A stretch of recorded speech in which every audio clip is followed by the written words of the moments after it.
Whatever the truth around COVID, Dr. Hughes says the response deployed dangerous elements of social control, what he calls weaponized deception. We see techniques of shock and awe being applied through the lockdowns, techniques of isolation, making reality seem strange and threatening. All of this helps to depattern the mind. These are all well-known military tactics. Look them in the eyes and tell them you're doing all you can to stop the spread of COVID-19. Stay home, protect the NHS, save lives. These are, in fact, very nasty and very vicious techniques which were deployed against the public of multiple countries at once.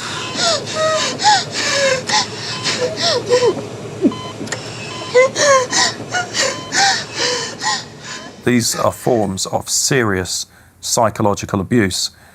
I think once the public starts to understand that, there's going to be a very severe pushback against everything that's happened. The general population cannot fathom the psychopathy of the vision that they're facing. So they can't fathom that a group of people would organize and engineer this kind of mass atrocity to get where they want to go. Be aware then of the World Health Organization, the UN's most powerful agency. Since COVID, the WHO has sought to increase that power to unprecedented levels through amendments to its pandemic treaty and the international health regulations. A key driver is its One Health initiative.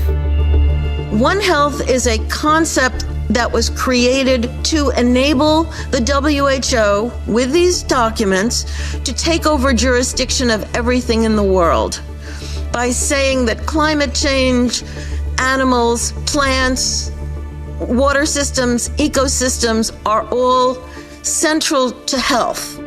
That places the Director General in a key position to influence world events, another potential conflict of interests given the WHO's financial backing, particularly from the pharmaceutical sector.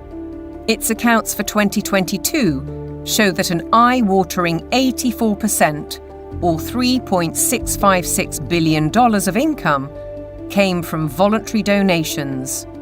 The top four sources of these donations included the Bill and Melinda Gates Foundation and Gavi, a public-private vaccine alliance also heavily supported by Gates. People see the WHO as a benign organization, and there are still areas where the WHO does useful stuff. But the biggest focus now is purely on a tiny disease burden where investors can extract a large amount of wealth. This has shifted the WHO's focus very much to this emergency agenda, which is very false. Pandemics are very rare events. This is why we now have a WHO that promotes vaccines all the time, because that's what the money is coming in to support. So instead of being a World Health Organization, we have a World Vaccine Organization, and that seems to be the only thing they're touting. What's in the treaty has got nothing to do with health. It's a business deal focused on the most profitable business imaginable, pandemic profiteering. The other part of it, they're setting up a huge surveillance network. We're talking about $31 billion a year. They have to surveil for variants of viruses, and they will find them. They just have to decide there's a threat, not even a real harm. Experts are preparing for what is known as Disease X, or the next pandemic virus. They're creating a supranational, self-perpetuating pandemic industry. The latest scare is monkeypox, renamed Mpox, a disease highly unlikely to affect the general population. Nevertheless, the WHO has acted. The emergency committee met and advised me that, in its view, the situation constitutes a public health emergency of international concern. If you get to declare the emergency and then profit from it, there's a big problem, isn't there? It's essentially a build-out of big pharma, and the WHO is essentially looking to be their marketing and distribution arm worldwide. WHO! The people say no! WHO! The people say no! We're fighting for really the right to own our own lives. We're fighting for that freedom versus a sort of corporate authoritarian structure or medical fascist structure, which is what is clearly interests are trying to impose on us. Changes to the WHO's regulations are expected to be voted through in the coming months. As we speak, the UK government is fully behind them. Meanwhile, in common with many other global institutions, the WHO tries to silence criticism and dissent, branding it misinformation. The science, it says, is settled. Digital platforms are being misused to subvert science and spread disinformation and hate to billions of people. This clear and present global threat demands clear and coordinated global action.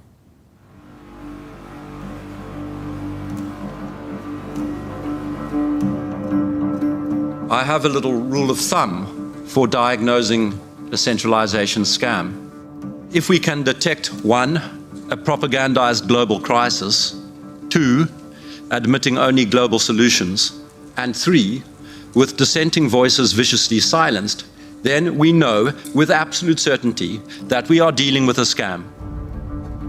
Control, dictate, eliminate debate, the hallmarks of a totalitarian regime. And nowhere is the cold ambition of corporate dominance more evident than with the World Economic Forum.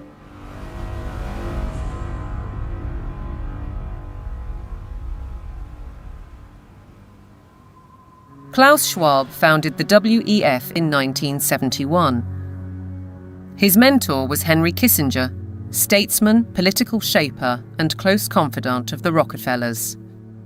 The organisation now employs 800 people and has programmes in business, academia, and in training future global leaders. It's far more than its famous annual meeting in Davos. Over the last 50 years, the World Economic Forum has blossomed into an enormously influential organisation with all of the major corporations as stakeholders or trustees and all funding the World Economic Forum to ultimately fund the UN World Government Plans and Agenda 2030. Klaus Schwab is the public face of stakeholder capitalism, a planned system of central ownership and control that has little to do with democratic process and is uncomfortably close to communism. It's a partnership between global corporations, governments, and what Schwab refers to as civil society, NGOs, and so-called think tanks. The agenda is driven by finance, which gives the unelected and unaccountable oligarchs huge influence, if not control, over policy. The UK's Prime Minister, himself a one-time member of the Trilateral Commission, has already declared his interest. You have to choose now between Davos or Westminster. Davos. Why? Because Westminster is too constrained, and it's closed, and we're not having meaning. Once you get out of Westminster, whether it's Davos or anywhere else, you actually engage with people that you can see working with in the future. Westminster is just a tribal shouting place. Starmer seems to forget that he is elected by the people, to serve the people through Parliament. That's his democratic duty. And while he refuses to listen to our farmers, he entertains the globalists in Downing Street and publicly doubles down on his philosophy. I'm determined to deliver growth, create wealth, and put more money in people's pockets. This can only be achieved by working in partnership with leading businesses like BlackRock to capitalise on the UK's position as a world-leading hub for investment. To underline the influence of non-elected, unaccountable policy drivers, consider this document from 2004. It was commissioned by the UN and produced by financial institutions, including the World Bank. It cited research by the WEF. The result was the emergence of environmental, social, and governance metrics, ESGs. The ESG is an attempt to turn financial power into governance without going through the democratic process or without the normal process of making law. ESGs allow major asset management companies such as BlackRock to impose ideologies on businesses and consumers across the world through their investment strategies. BlackRock's billionaire chairman and CEO, Larry Fink, also a board member of the WEF, remember, is clear. You have to force behaviors. If you don't force behaviors, whether it's gender or race or just any way you want to say the composition of your team, you're going to be impacted. Now we get ethics, green ethics, racial ethics, gender ethics, driving corporate decisions about who may have money, what they may use their money for, and how they're going to behave in society and what they're going to do with it. This is a new form of political power that isn't accountable, isn't transparent, and it isn't democratic. We, the public, are being manipulated. Our lifestyles, our culture, and our future, be it through forced woke ideologies, intrusive technologies, so-called pandemics, censorship, or information which is too often propaganda. Your compliance is vital to the agenda. To impose global solutions, the leadership needs you to believe in global problems. Climate change is here, it is terrifying, and it is just the beginning. The era of global warming has ended, the era of global boiling has arrived. This stuff is so fantastically stupid, it's hard to believe that they're doing it. There is no climate emergency. That is a total scam. If they came out and said, hey, we want to destroy your economy, we want to destroy the middle class of your country, and then ultimately we want to make you a slave to a one-world government, it just wouldn't be as appealing as saying we're trying to save the planet for future generations.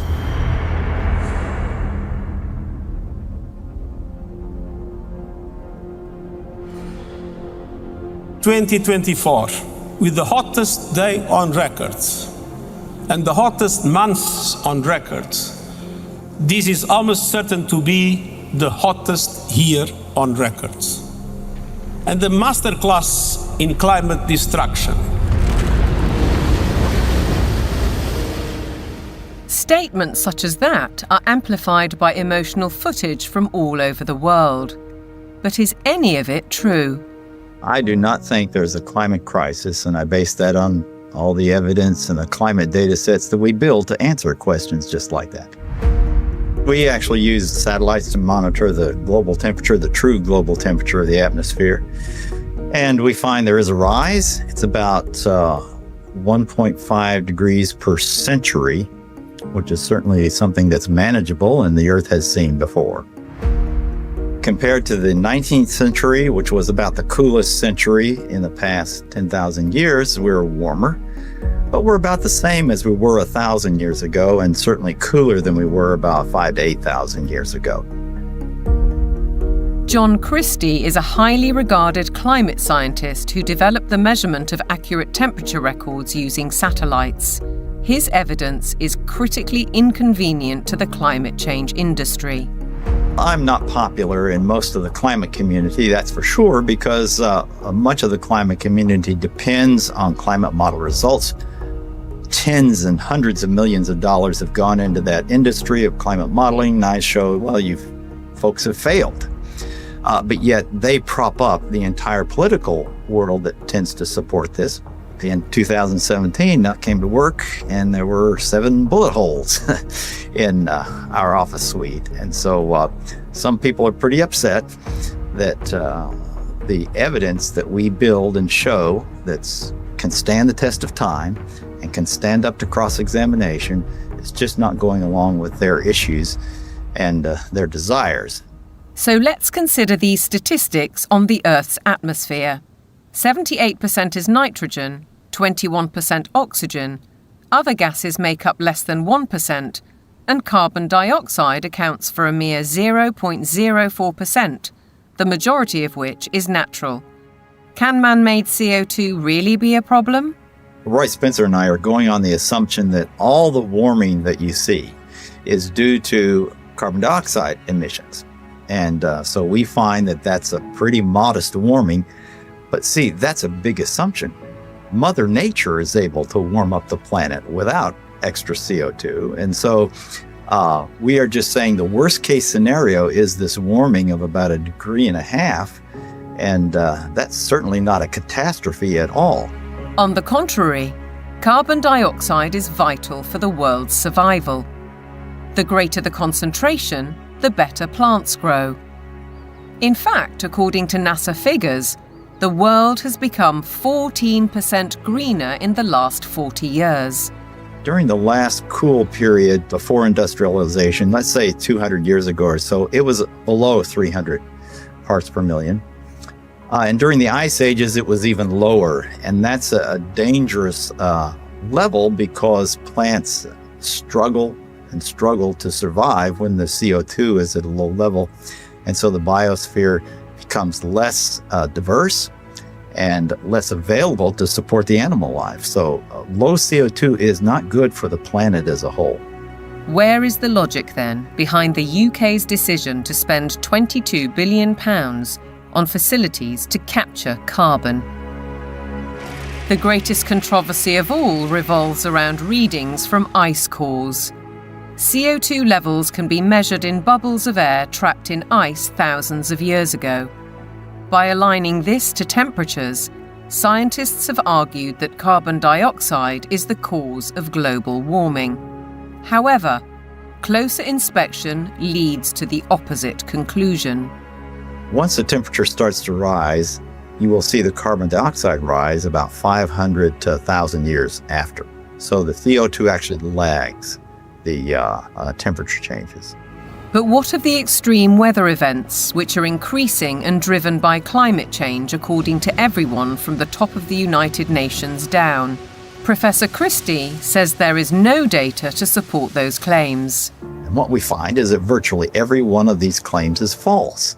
The extremes are not increasing. Hurricanes are not increasing in intensity or frequency. Same with tornadoes or thunderstorms or floods or droughts. It's just going along like it always has with the natural variability. Why aren't we looking at the surface data sets that are constantly adjusted upwards? Why aren't we looking at the 40.3 record at Conisbee, which the Met Office is very proud of, on July the 19th in 2022? And when we did a freedom of information request at the Daily Sceptic, we found that there were 3 Typhoon jets landing on a runway next to the measuring device, because Conisbee, as they call it, is actually RAF Conisbee. It's a military airport. The temperature lasted for 60 seconds. Sticking a thermometer up the backside of a jet aircraft is not probably scientifically the best place that you can sort of determine temperature measurement, particularly when you then morph it into a global database, which the Met Office has, and then tell dear old Antonio Gutierrez that the globe is boiling. The whole thing is junk. How we came to the point where we think that we're going to prevent bad weather from happening by eliminating fossil fuels is just about the most nonsensical, illogical thing that I can imagine. And the whole world is caught up in this nonsense. So how did the carbon story take hold? Meet the man who invented climate change, according to The Telegraph. His name? Maurice Strong, an oil tycoon, a Rockefeller associate, and a man with an extraordinary talent for moving between high finance, politics, and the United Nations. Strong was a member of the highly influential Club of Rome, an institution formed in 1968 at a Rockefeller property on Lake Como in Italy.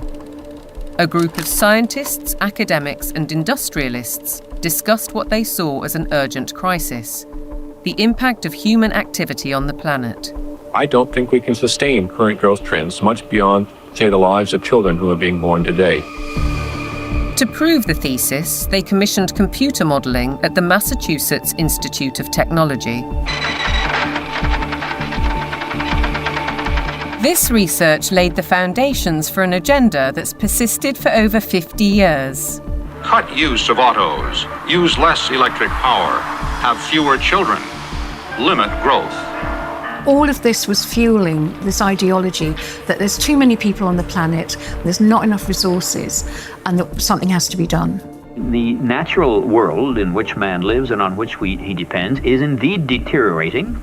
is being destroyed in many instances at a rate that is accelerating and that can only continue to accelerate unless we begin to control the activities that are having this destructive impact. In 1975, the Club of Rome published a second report, Mankind at the Turning Point. The lead quotation was telling. The world has cancer, and the cancer is man. The report concluded, the solution of these crises can be developed only in a global context with full and explicit recognition of the emerging world system, a new world economic order, and a global resources allocation system. In other words, technocracy, top-down control of everything, including populations. But if that was the solution, a worldwide problem was required. Climate change provided the answer, as admitted in a later Club of Rome document. This is the quote from page 115. In searching for a new enemy to unite us, we came up with the idea that pollution, the threat of global warming, water shortages, famine, and the like would fit the bill. All these dangers are caused by human intervention, and it is only through changed attitudes and behaviour that they can be overcome. The real enemy, then, is humanity itself. It really does look as though they are inventing climate change there. They just made it up out of thin air, literally. That nobody really looks at that book and say, well, there you go. This has nothing to do with science whatsoever. They just made it up. Interestingly, in 1988, Maurice Strong had been instrumental in establishing the IPCC, the mainly political entity which endorsed a thesis by a small group of scientists that industrial carbon dioxide was driving climate change, and the IPCC has been locked into that theory ever since. Maurice Strong's masterstroke came in 1992, when as Secretary-General of the UN's Earth Summit in Brazil, he saw 179 nations commit to a World Action Plan, Agenda 21. We have been the most successful species ever. We are now a species out of control. Nobody would question the need for a cleaner environment and the protection of nature, and Strong's legacy lives on through the Kyoto Protocol, the Paris Accord, the current Agenda 2030, and the worldwide push for carbon net zero. But there are questions on his motives and his connections. He was behind the first financial carbon market and a founding director of the World Economic Forum. Surely a conflict of interests, with his involvement in the IPCC.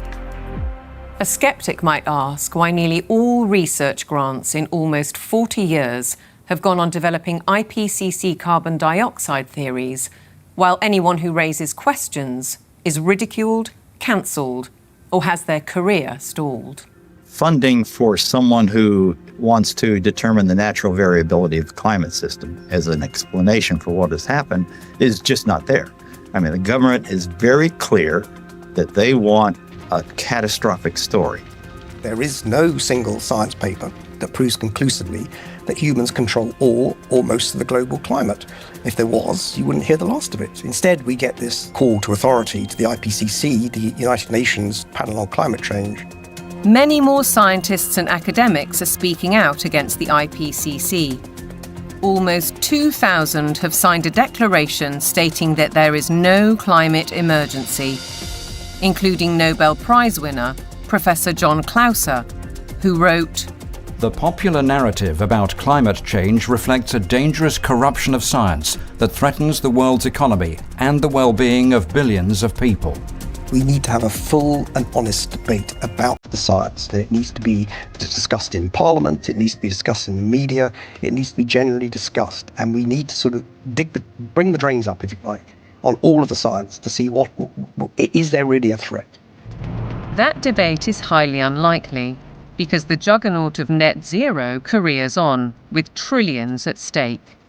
What is certain is that the repercussions will affect the food we eat, ravage our countryside, and have a disastrous impact on our energy supply.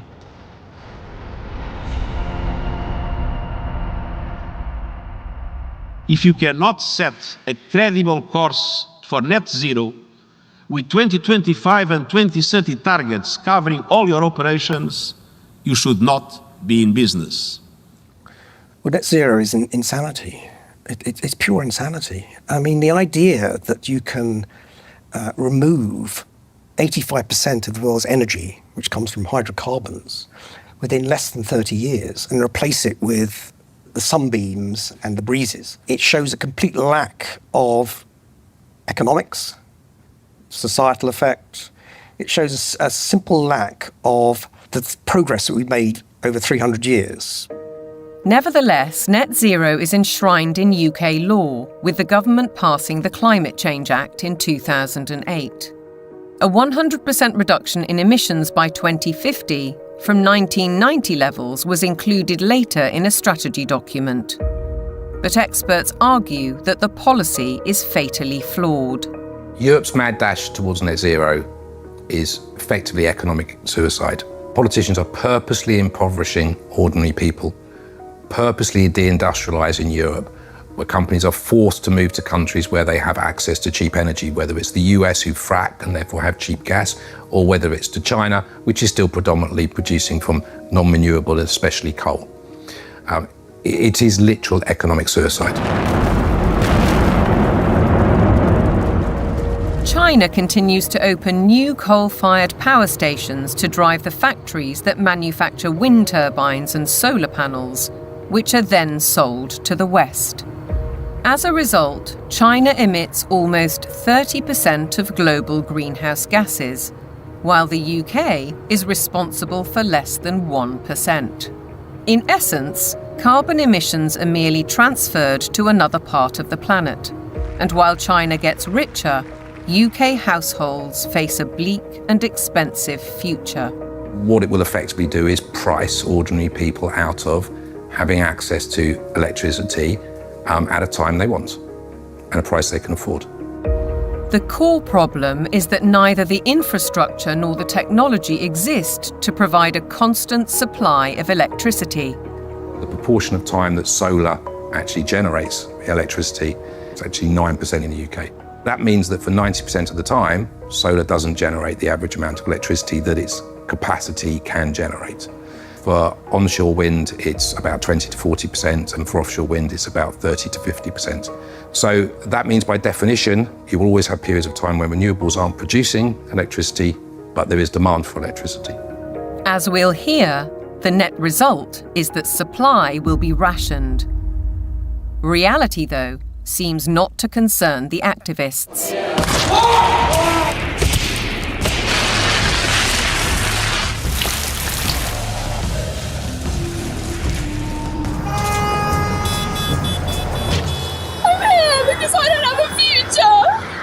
I look at some of these hysterical youngsters and some of the hysterical oldsters as well, screaming about the climate is collapsing and all that sort of thing. And you think you haven't got a clue what would happen if you removed hydrocarbons. You haven't got a clue. You'd be back in service, like probably your ancestors were. You'd be skivvying on the land, in big houses with warlords, calling themselves aristocracy and all that sort of stuff. You want to go back to that? Fine, get rid of hydrocarbons. Many of these apparently grassroots protest groups are backed by organisations such as the Climate Emergency Fund, financed by billionaires like the oil heiress, Aileen Getty. And if they claim to be environmentalists, they conveniently ignore the bigger picture. Thousands of wind turbines are disrupting coastal waters, changing habitats, affecting marine life, and killing seabirds. Landscapes are being scarred by the production of lithium for electric car batteries, and by cobalt mines in Africa, where child labour contributes to huge corporate profits. How does the loss of thousands of square miles of farmland to vast solar parks meet the UN's biodiversity goal? And how helpful are wind turbines when they're blotting the landscape visually and through noise pollution, and disrupting wildlife in the air and on the ground? The glorious mountain terrain of southwest Wales is a stark example. It's a landscape breathtaking in its beauty, untainted and largely untouched by humans. A haven for wildlife, a place where life runs its natural course. Yet this is what's planned. Mega turbines designed for offshore, reaching 700 feet into the air and dwarfing the hilltop forests. Planning permission is being sought for the so-called Bryn Cadwyn Energy Park. If you put one in the valley floor, it would be standing some 40 metres above the valley floor, so above the horizon. But they're not putting them in the valley floor, they're putting them on the top of the hills. So it'll be standing some 600 odd metres above sea level up there, casting a shadow over our solar panels. Justin Cotter lives right in the centre of the proposed development. He's fighting to preserve the countryside he loves. And across the mountain, Jason and Josie Barker are equally aggrieved. It feels very much like it's exploitation, using the climate crisis narrative as its supporting evidence. So it feels like it's being abused in a tremendous way, and there's going to be a lot of destruction done in the name of doing good, which really just seems utterly backwards. And if we really want to protect nature, then some of the best way of doing that would be to leave it well alone, especially in the wilder places, and let it flourish. We certainly found that being here. The more we've lived here, the more we've worked with it and encouraged it, the more it's come back. All of those spruce trees on top there, they will have to go to make way for turbines. All of that. All of this spruce will be gone. To build a 230 metre turbine in that location, it's going to take some crane to lift the 240-ton nacelle onto the top of the tower, some 180 metres up. So they'd have to stabilise all the ground for the crane, stabilise the ground for the actual turbine, put in a concrete plug basically in the ground of some 1,000 tonne of steel, 4,000 tonne of concrete, just as a base.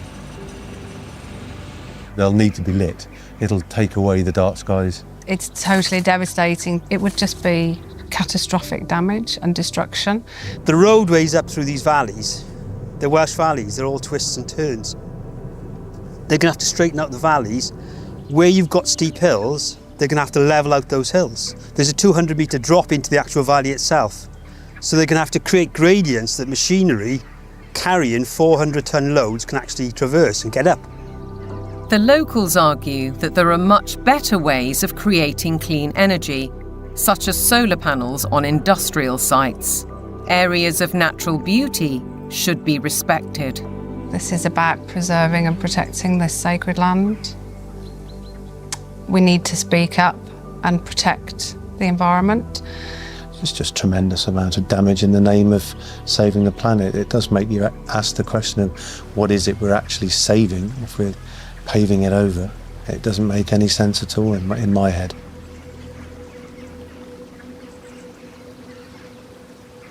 The proliferation of turbines and solar panels certainly seems at odds with protecting biodiversity, and experts argue that the economics simply don't add up.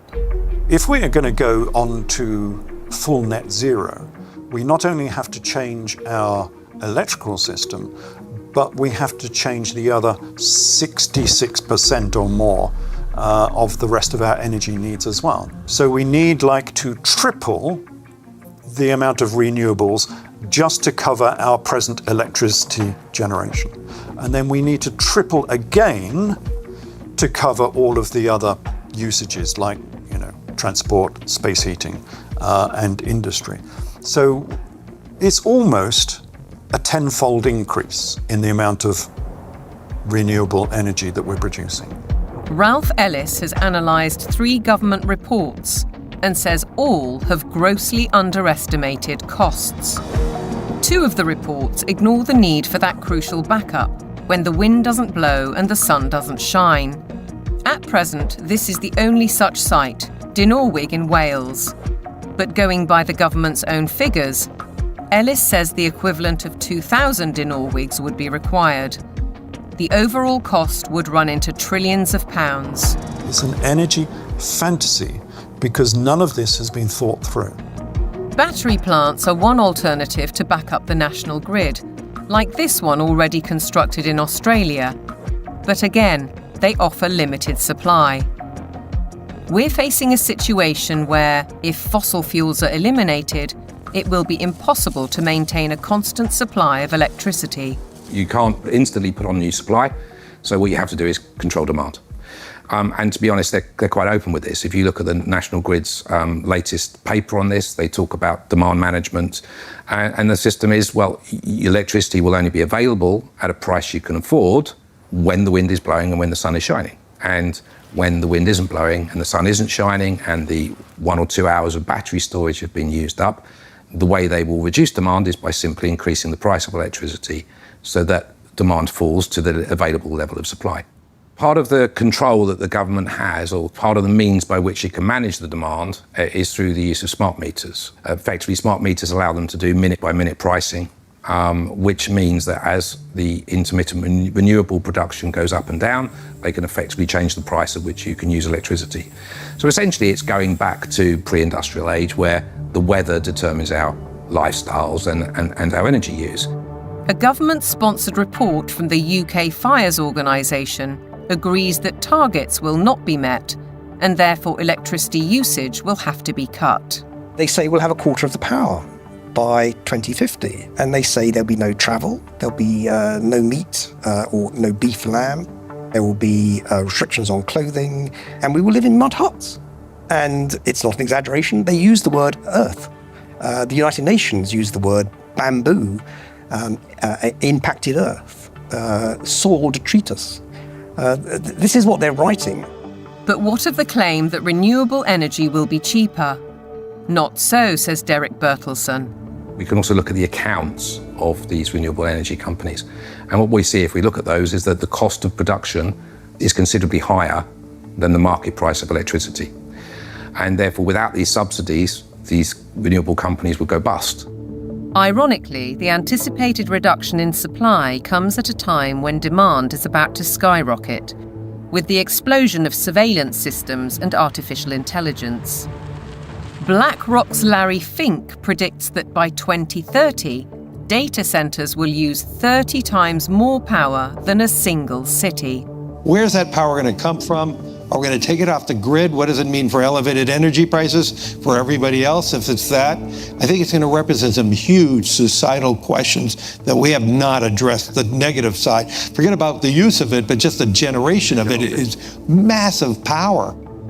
If the race to net zero will affect our energy, it could also have a devastating effect on our food, as global policies and the march of corporations accelerate.